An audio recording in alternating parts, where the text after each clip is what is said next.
Hello students, welcome to my YouTube channel Chandra mathematics classes. इस video में आप लोगों को MT13 डिस्क्रीट मैथमेटिक्स के अंतर्गत फरवरी 2021 में पूछे गए एक क्वेश्चन को सॉल्यूशन के साथ बताने जा रहा हूं। लेकिन उस क्वेश्चन को सॉल्व करने से पहले हम यहां पर मीन टर्म, मैक्स टर्म और कंजंक्टिव नॉर्मल फॉर्म के बारे में जान लें। Mean term and max term क्या है? यह a boolean expression in k variables x1 x2 dot xk is called a mean term। ठीक है, if it is of the form y1 and y2 and dot and yk। ठीक है, मतलब इस form में यदि बूलियन एक्सप्रेशन हमें दिया हुआ है तो वह बूलियन एक्सप्रेशन क्या कहलाता है? मीन टर्म कहलाता है। ठीक है, और यदि यहाँ पर इस फॉर्म में दिया हुआ हो, ठीक है, max term if it is of the form y1 और y2 और डॉट और yk, यानी इस फॉर्म में अगर दिया हुआ है तो वह बूलियन एक्सप्रेशन क्या कहलाता है? मैक्स टर्म कहलाता है। ठीक है, where each yj is a literal for 1 less than और equal to i less than और equal to k and yi is not equal to yj for i is not equal to j।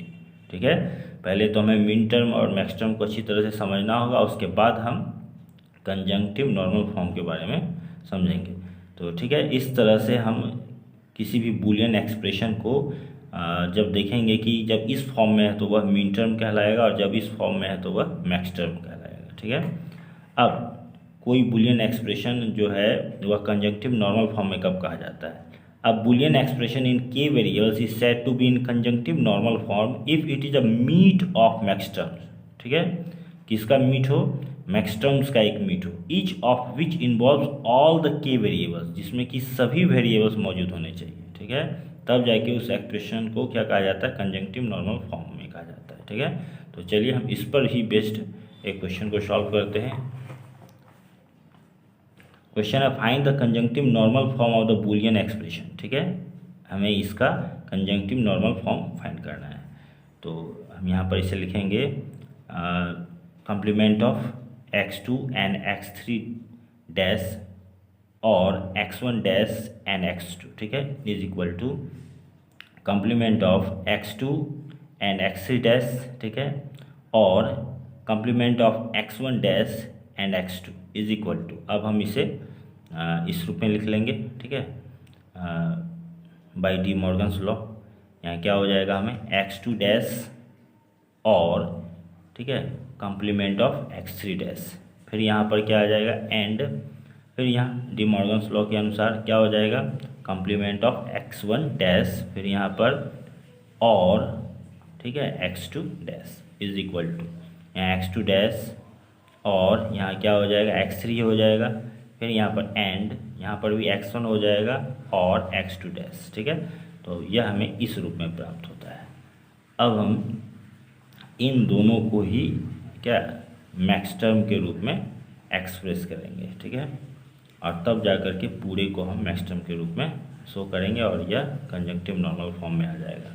तो यहाँ x2 dash और x3 is equal to x2 dash और x3 और o, तो हम इसे identity law के अनुसार इसे लिख सकते हैं, is equal to x2 dash और x3 और हम इसे यहाँ पर x1 एंड x1 डैश लिख सकते हैं। क्योंकि यहाँ पर कौन सा वेरिएबल हमें नहीं मिल रहा है? x1 नहीं मिल रहा है, इसीलिए हम यहाँ पर इसे इस o को x1 एंड x1 डैश के रूप में लिखेंगे। ठीक है, फिर यहाँ x2 डैश और x3, ठीक है, और x1, मतलब इसे हम a मान लेते हैं और इसे b और c, तो a, ठीक है, a और b एंड c, तो क्या हो जाएगा? a और b एंड a और c, तो उसी आधार पर यह हमें रिजल्ट मिल रहा है x2 डैश, ठीक है, और x3 और x1 एंड फिर यहाँ पर x2 डैश और x3 और x1 डैश, ठीक है, इज इक्वल टू, अब हम इसे ऑर्डर के अनुसार लिखते हैं। ठीक है, पहले x1, ठीक है,